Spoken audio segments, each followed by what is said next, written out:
I did find it hard settling back home. I found that,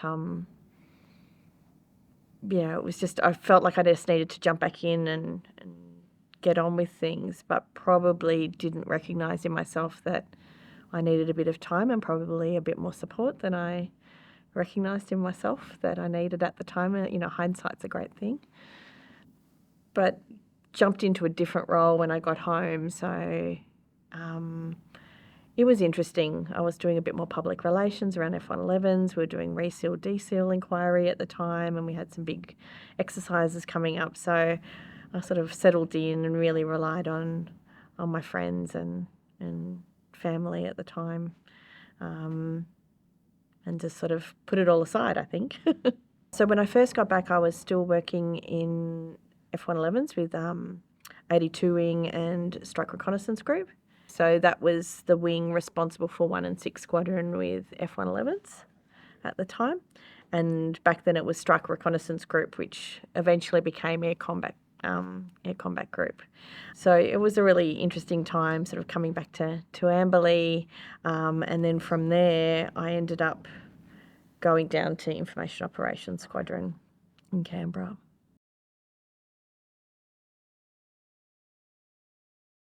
We were working alongside our intelligence squadron, so looking at different parts of enhancing and supporting the way in which information is disseminated and collected, but also just denying, disrupting on the psychological operation side, some of the tactical electronic warfare side. So we were quite a breadth of different skills. It was a brand new squadron, so we were still trying to bed down where we fitted as Air Force alongside Navy and Army that already had similar tactical electronic warfare and information operations roles. My job was working in psychological operations, so looking at doing some of the disrupting and denying on various exercises and trying to look at how we were going to support our commanders in using that as one of the tools in their toolbox when we were deployed. Going back to World War II, that's when you used to have your letterbox, your letter drops from the sky, and use of the media to be able to demonise particular leaders or countries, political cartoons, all of those sorts of things are sort of on that realm of how you can change people's perception about either supporting or not supporting a particular country or decision maker or how things are being done. So for us, on some of the exercises, we were looking at ways in which we could see if we could get into the decision-making loop of commanders by putting information out there to see whether it would affect some of their decision-making. So it was a tool. It's heavily governed by laws of armed conflict and some of the ways in which, because obviously it's another form of attack.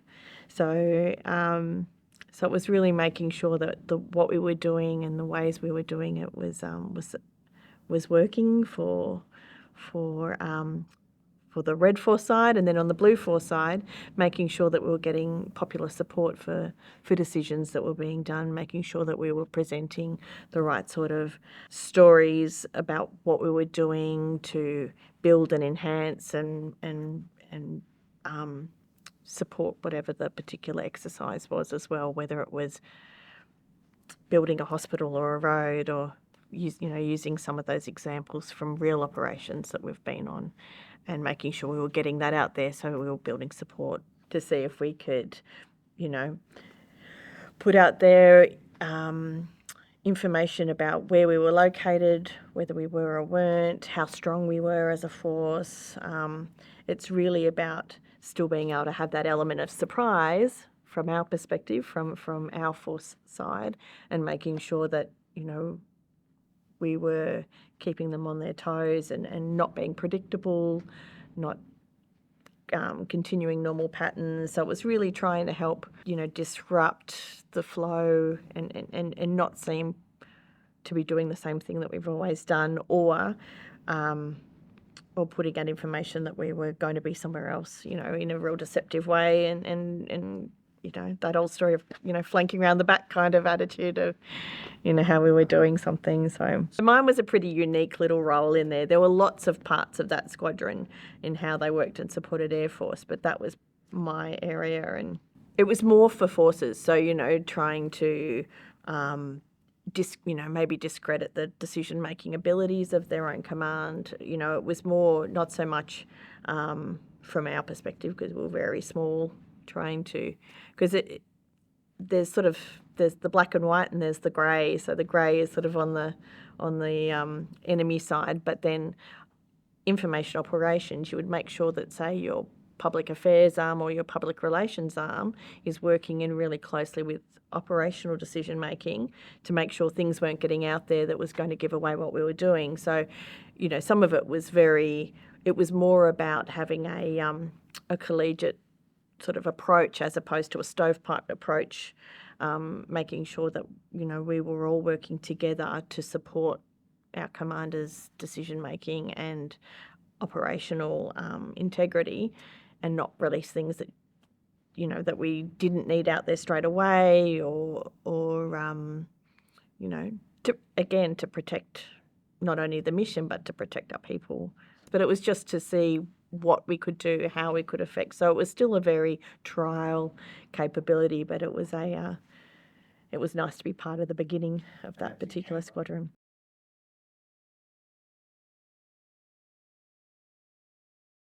It was one of those places. I did a lot of my initial training and subsequent training through there, and you always vow that you'll never go back to those places again. And here I was 4 years at Canungra, and really enjoyed my time there, instructing. I did 2 years with the Air Intelligence Wing, and then I did 2 years with the Defence Intelligence Wing, and also got to do some overseas training courses as part of the Defence Cooperation Program for some of our neighbouring countries. But it was a really interesting time. When I went through my training, we hadn't deployed. We hadn't gone somewhere for a very long time. And really the training that I was, I was instructing when I got back, it was a different space. We were training, our junior aviators and officers to deploy. And so there was this real sense of importance around making sure that they were skilled and equipped to be able to go straight into a flying squadron and be able to brief confidently and capably to protect the squadron and to execute a plan and target the right things. And there was a lot of responsibility in that as well. When the courses are in, there's late nights because you're expecting them to be, preparing briefs to be able to brief a commander or aircrew, and you've got to be on hand to be able to answer questions and, nudge them in the right direction or provide a different perspective. So they were really long days. Those courses were up to 20 weeks. So we ran one a year alongside some other courses, but that big course, that Air Intelligence Operators course, is for officers was a really big course.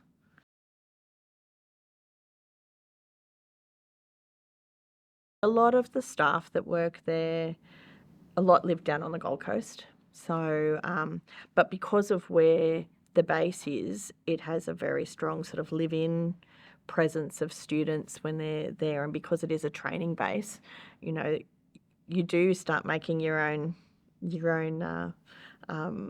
fun. You use the mess a lot more, so it's probably more of a traditional base in that way. You're at the mess a lot more. You're watching television there. You're going to the gym. You're going to the swimming pool, but you do go into town. Trivia night at the pub was always a big one. But it was a good base too, from being able to get away, get down the beach on a weekend, or go exploring up Mount Tamborine or into some of the national parks around there. It was a good place to be able to switch off when you could and actually go and have a break somewhere from the training.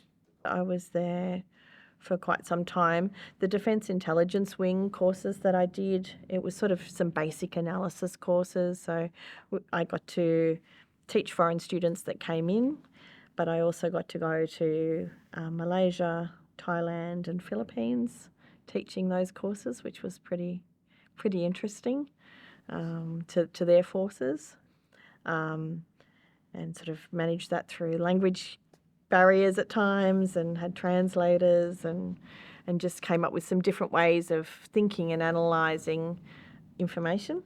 And what was really interesting is you would deliver the course in English, seeing the dynamics, particularly in some of those Asian countries where some of the older, more senior military personnel really relied on the younger ones that had a better English.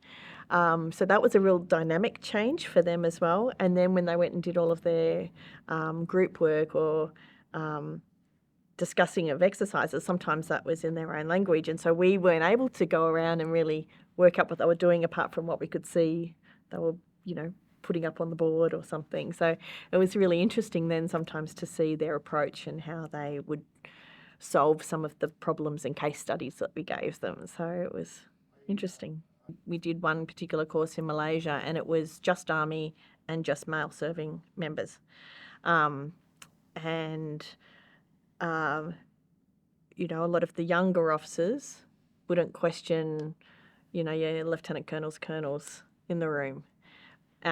You went in there and it was all old school teaching, your single seat with your pull-up desk, and they were all in rows.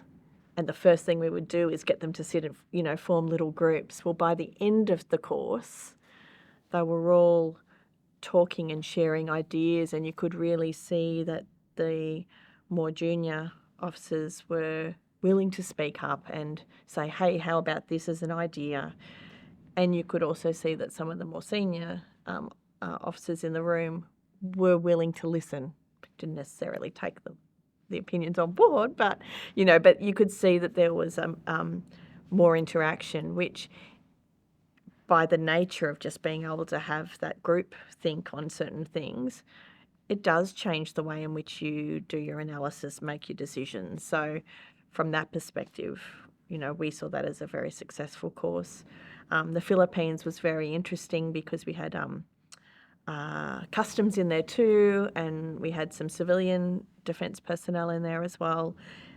And those environments were really interesting, and it was really chatty, so almost chalk and cheese in the different approaches. And then when we had some courses where there were multinational participants, again, that was really curious to watch how the dynamics of the varying nations and how they all worked in together and the different ways in which they presented information.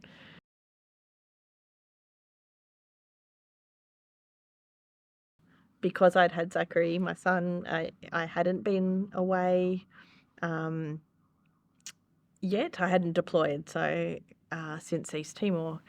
And as an intelligence officer, I guess you do all of this training, and also I'd been training young officers who had all deployed, that you just want to make sure there's that feeling, that sense of, I hope I can do the job when it really counts, all that training that I've had, that I can actually do what I've trained for. And so there was this real sense of wanting to go, but then also that trepidation of leaving my son. He was only just 2 when I went away. And I ended up going in as the A2, which was the lead air intelligence officer for both Operation Catalyst and Slipper, and all of our air assets, both Air Force, Army and Navy in theatre. So it was a very big role, and it was co-located inside an American Air Force Command. So I was sort of the liaison and the A2 at LUD at Air Force Base. It was huge. I guess there was that whole, you rock up, everything's beige, it's the desert. There's just no green.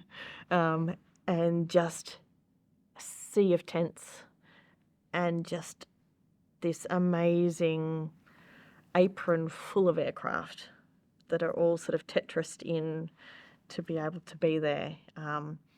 There were over 15,000 people. So just wrapping your head around the fact that you're on a base with more people than is in our Air Force was just an astounding kind of number.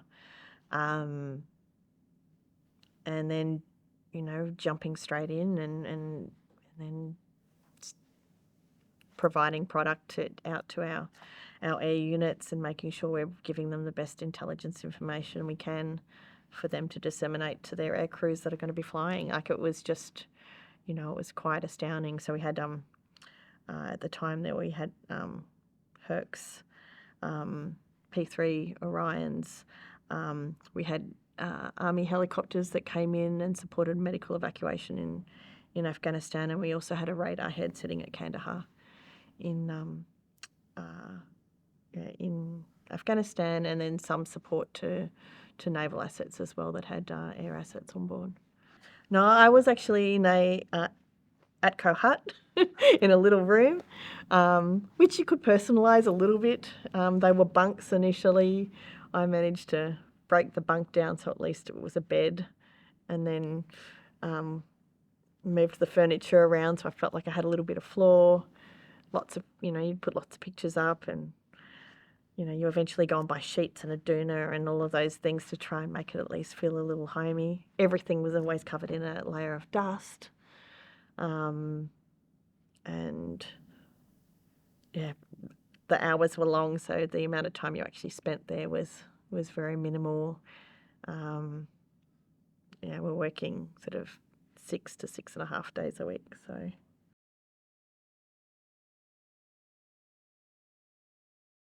We were co-located and living alongside all of the C-130 Herc squadron that was deployed. So we were in amongst other Aussies, even though we weren't co-located working with them. We were working in the Combined Air Operations Centre, so we were in a different part of the base.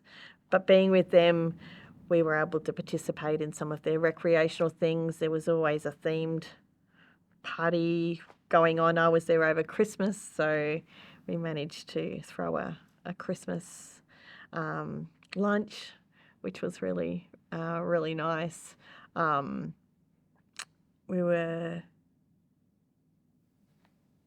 It was really curious. We had some, like, the base itself was big. There were recreational areas, there was a cinema, and there was McDonald's and a hamburger, like Hungry Jack's and a Pizza Hut. And there was, there were bars. Everyone had a chit card that they could get 2 drinks. And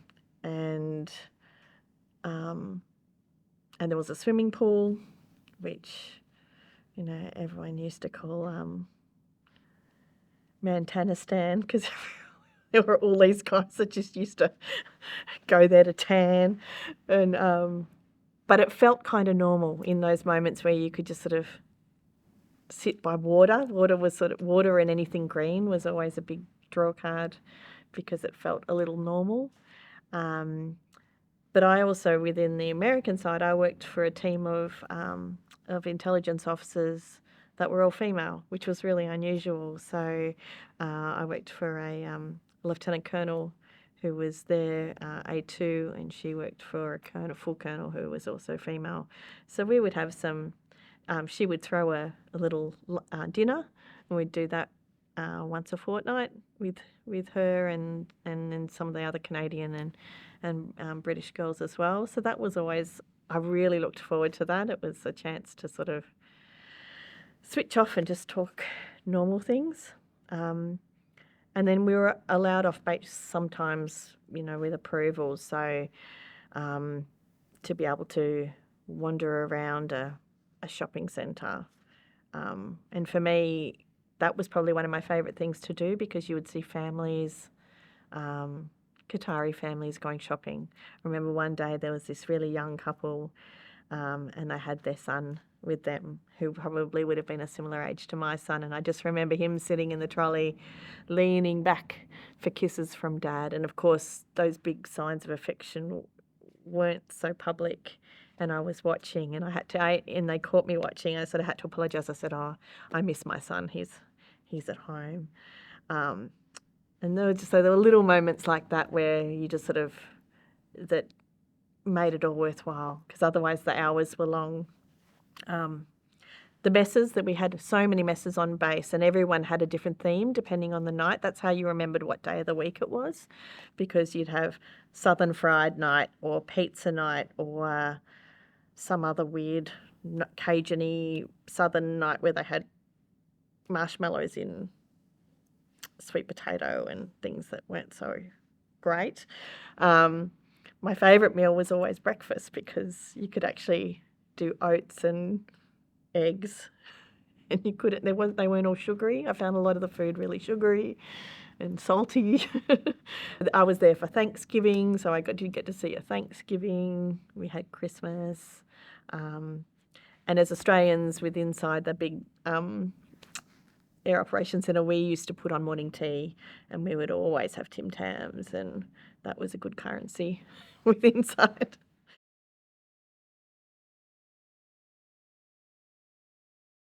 We were putting out daily intelligence reports, so this would be a collation of looking at all of the threats, all of the attacks on aircraft and rocket attacks on bases, surface-to-air missiles, and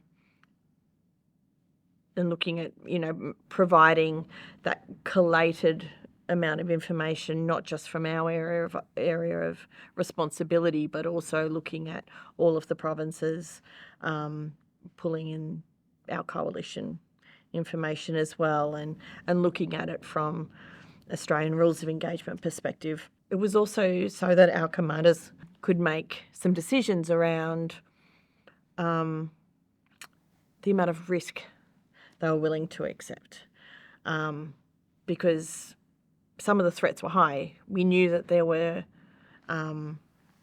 surface-to-air missiles in theatre, and that was a high risk.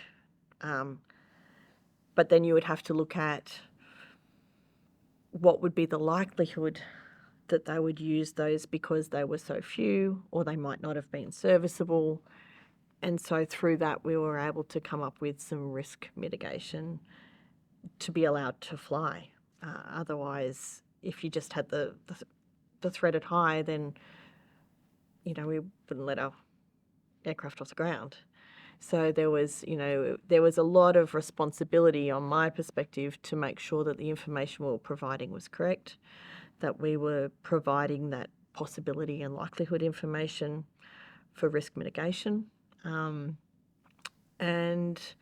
making sure that we were questioning the integrity of the information coming in, and not just taking it on face value that it was a particular weapon that had been fired, or a particular rocket that had been launched. We'd look at some of the trending information, because we'd been in theatre for a little while. Is this normal for this time of year? Is this has the frequency increased? Are the attacks coming from different parts of the base?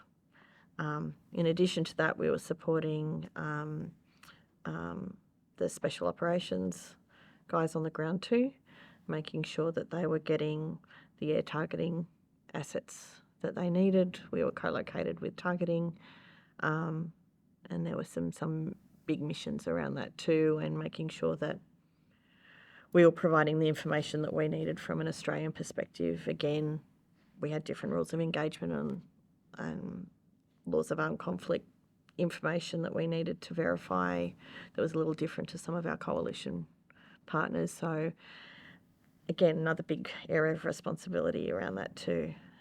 Targeting yeah, it was tough at times. They all came back into the Intelligence Surveillance Reconnaissance Division, part of the Combined Air Operations Centre, which, imagine a big warehouse full of screens, everyone pulling in that information, both from manned and unmanned aircraft, it all being collated. So the advantage for us being co-located is that, we could go and ask for particular information, work out where all of the units were, making sure that we were getting the best information, the most up-to-date information to be able to turn around and send out to our intelligence officers that were embedded with the various air units, and do the briefings. But at times it was hard. There was a time where there's one particular mission and we were listening to it, watching it in terms of, bombs being dropped and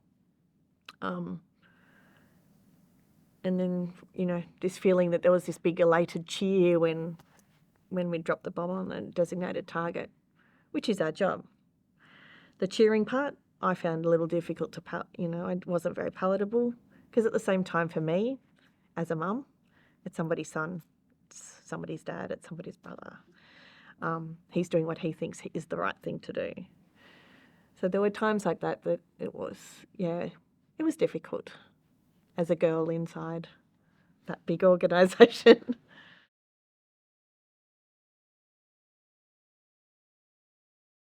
We're a small team. We had a team of 4. Yeah, team of 4. And then within each of the squadrons, they had a small team as well. It really required, there was a 24/7 presence, so the hours were long. And I was one of the senior females of the Australian contingent that was there. So along with that, and one of the senior officers, so along with that came some other responsibilities. If there was any female-related issues, which sometimes there were, being on a base where there was alcohol and 15,000 people, sometimes there were behavioural issues that occurred, and, you needed to be on call for some of the girls. Some of the Hercare crew, when they flew back doing a repatriation mission with a body, they wanted to download, and sometimes I didn't work directly with them. I wasn't part of the same squadron or in their chain of command, so they'd come and talk to me. So there was work, and there was the wider work, and then there was how you decompressed, So it was a big, and then tried to interact with family at home, which just seemed so far away. So yeah, it was a tough time. I guess the hardest part is trying to maintain our roles back home, manage the rotations. I was meant to be there for 4 months, and so in my mind, when I agreed to go, I went, I'll be there for November and December, and it's Christmas, and then before I know it, I'll be coming home. So that was sort of so it's only 4 months, but I couldn't get a replacement in. And I was on this week by week extension almost through to Easter, not knowing when I was going to go home. But also because I wasn't designated to be there for 6 months, I also didn't get my 2 weeks leave in the middle because I was on this week by week rotation. So yeah, it was really tough. We were under-resourced. And I guess that's why it was really important that we developed those really strong connections in with our allies, so that we were relying on other information, but we were punching well above our weight in terms of what we were providing back into the collective bucket. But I think that's just part of the way Aussies are. We just worked and worked and worked, and it was. At the time, you don't think about it. You just do it because they were the resources that you had. But yeah, we could have done with more. Definitely could have done with more.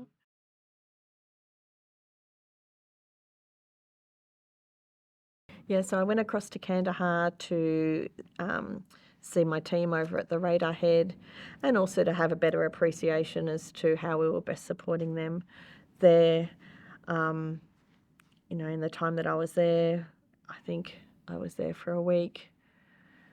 I think we had 4 rocket attacks in the time I was there. We're having to roll out of bed, hit the floor, put all your armour on, grab your rifle, crawl, and I was in a tent all by myself, crawl out to the bunker, hope at some point someone will remember where I am and tell me that we could stand down.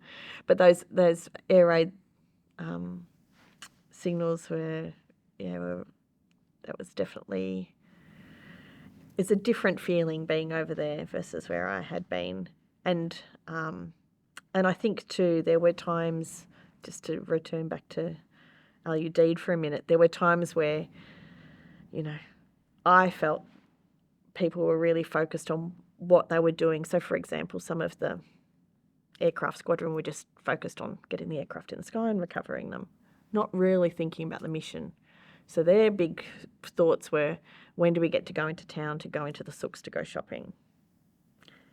Whereas my head was always, how do we support the teams that are supporting the guys on the ground in theatre? So that sense over there, you could feel there was that sense of, a bit more sense of urgency, a bit more feeling of being on edge a little bit more, I think, at Kandahar, because we're in the middle of an active zone. There was one day where, I think it was the day we were due to go home, we were in the Herc ready to go, and the air raid signal went off, and we all had to sort of jump out of the aircraft, hit the deck down on the piano keys at the end of the runway, and just wait to see where the rockets were going to land. It was, so it was a definitely different sense of urgency over there. Well, not just see the rocket trail, you see it land. Like, these were landing on base, so they're landing in the base. So this particular one was landing just behind where the Aussies were living and working.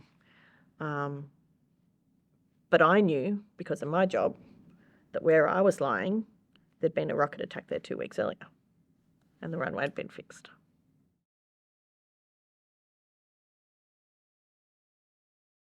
We're always looking at threat. So in intelligence, you're always looking at the threat. What are their patterns of behaviour? What is their actual capability? How much, what are they going to attack next? How do we keep our aircraft safe and our allies safe? How do, we provide the right information to the commanders so they make the right decisions? There's a real element of, this is the picture. But if you have a really good relationship with the aircrew or the commander that you're working with, you get to a point where you're going, this is the picture, but you know what? My gut says this. And, that's the human element in intelligence work, and it's why sometimes we get it wrong. The fear of the getting it wrong part is, if I get it wrong, it's not just, oh, we might have to limp home. Someone will die. So there's that real element of, responsibility. But no matter where you go, if there's an element of having to provide any sort of current intelligence, you don't switch off. You're always looking at what's happening in the world. Where's the next hotspot? Where or how might we have to be involved? And I did that for 25 years. It was, you don't switch off, and you're always working at this sort of high level. There isn't much respite in that. People talk about respite postings, which I've never had in my whole entire life.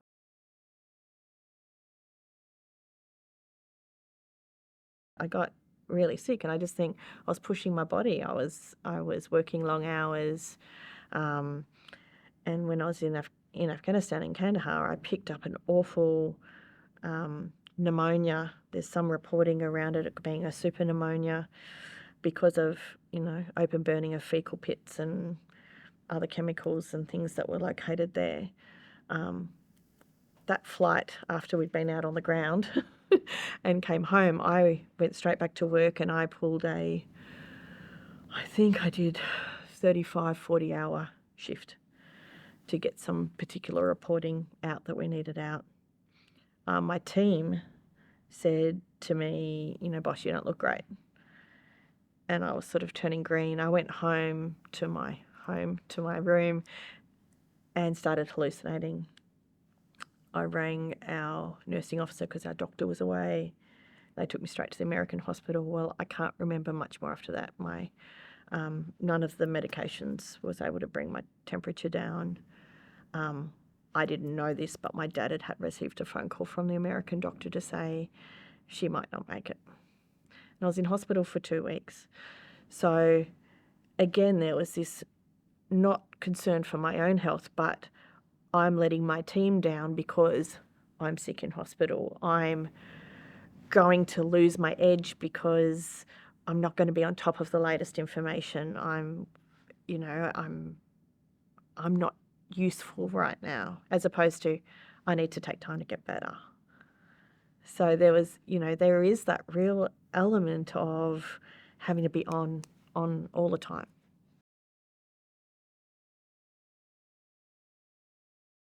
I was still with 87 Squadron for another 2 years. So I did another 2 years, and in that time, there were lots of natural disasters. There was and some conflicts. There was the start of the Arab Spring, so there was issues in Lebanon and Egypt and having to evacuate embassies and Australians and things. So we were still constantly preparing for that. And then, 2011, I came down to Joint Operations Command. And again, I was in current intelligence, looking at current operations, some to do with Middle East, but my job was looking after the rest of the world. So there was Pacific and regional, there was Middle East and area of operations, and then there was rest of the world. And basically, rest of the world was any other UN mission, any other, so that was things like multinational force observers in Egypt. We also had peacekeepers in Sudan. And then, ones and twos, they may have been embedded with a different nation, so they might have been on a long look, say, with the Brits or with the Americans, or any natural disaster. Well, in that time, we had another big blow-up in Syria. We had the tsunami in Japan. Again, it was relentless. It was a really, really busy time, and to try and I had a small team. Again, I think there were only 5 of us looking after the rest of the world. And from an intelligence perspective, some of it is, there's the environmental elements can be a threat, depending, there can be disease, there can be just general crime and security when a country's destabilised by a natural disaster. So while it mightn't necessarily be an enemy, there are still elements that you need to brief on to keep people safe. So there's still elements that are required. And so it was just, again, coming into another job where you're at home, but you're at this sort of heightened level of responsibility all the time.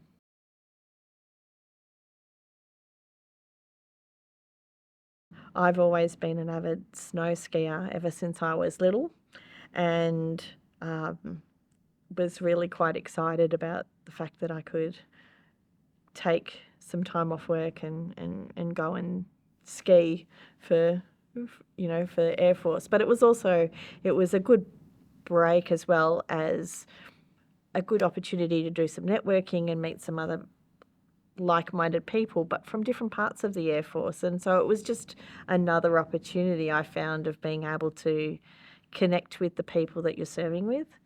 But the Air Force comp was always down at Mount Hotham, and so we'd have a week down at Mount Hotham racing.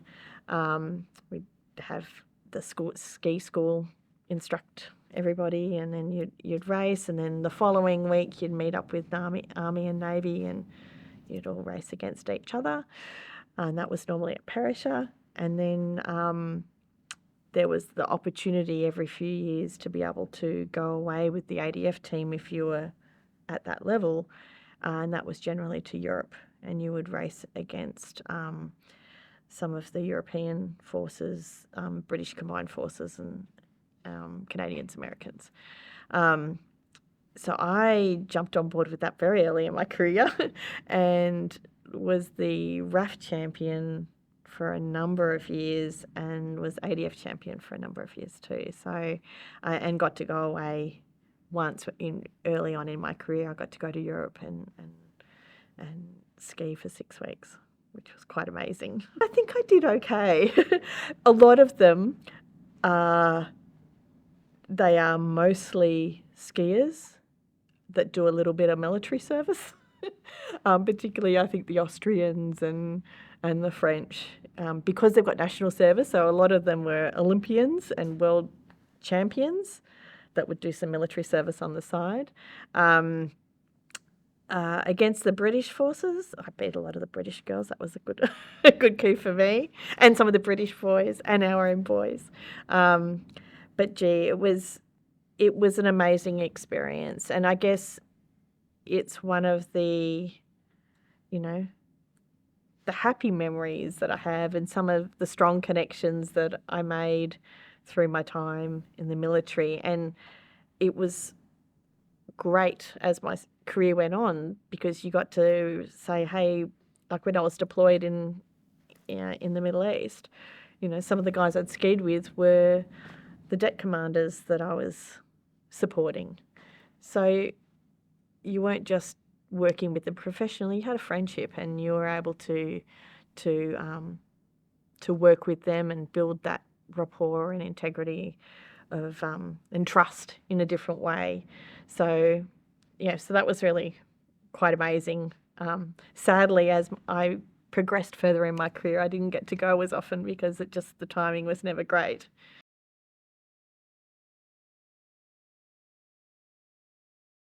Bodybuilding came about in a really unusual way. I had been having a lot of trouble having children, and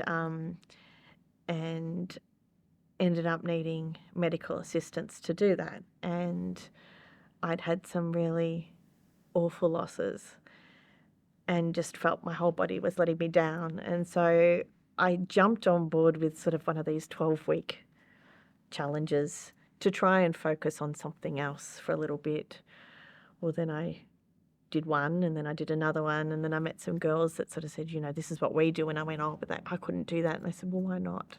So I set it as a goal, and I ended up doing the ADF competition and some state competitions. I won the ADF competition as a novice. Yes, you build muscle as well, but it's more about the combination of the two together.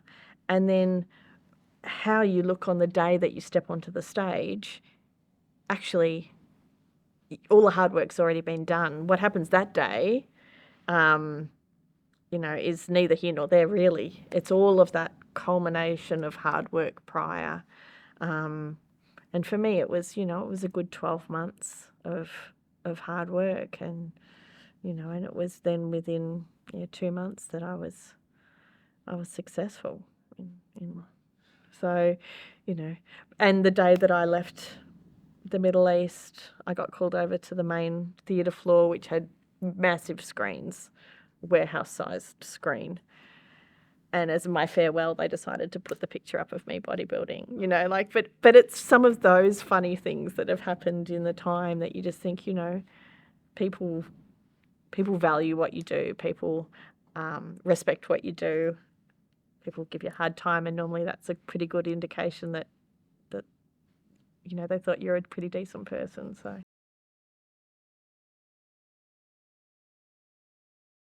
In service, I was very proud of my time, and would march and would go and give speeches at schools and do all sorts of things when I was in uniform.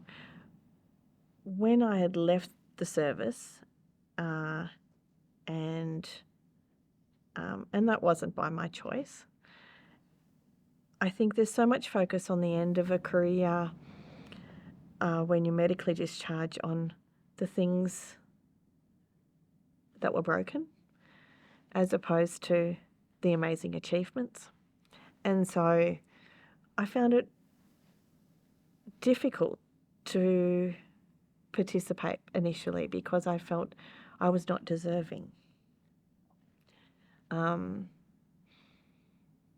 That's changed. It's been a few years now, and I am very proud of my service, and I think as time goes on and you realise that who I saw as a veteran, that definition of a World War II veteran or a Vietnam veteran, there are few World War II veterans left. And those that are Vietnam vets are also they're an aging population, and most veterans are like me. And I think it's taken a little bit to realise that. And it's only sometimes when I say to someone that, I served just shy of 25 years that they go, oh, wow, that's a really considerable amount of time. Oh, yeah. But it actually is. And there's a lot in there to be proud of.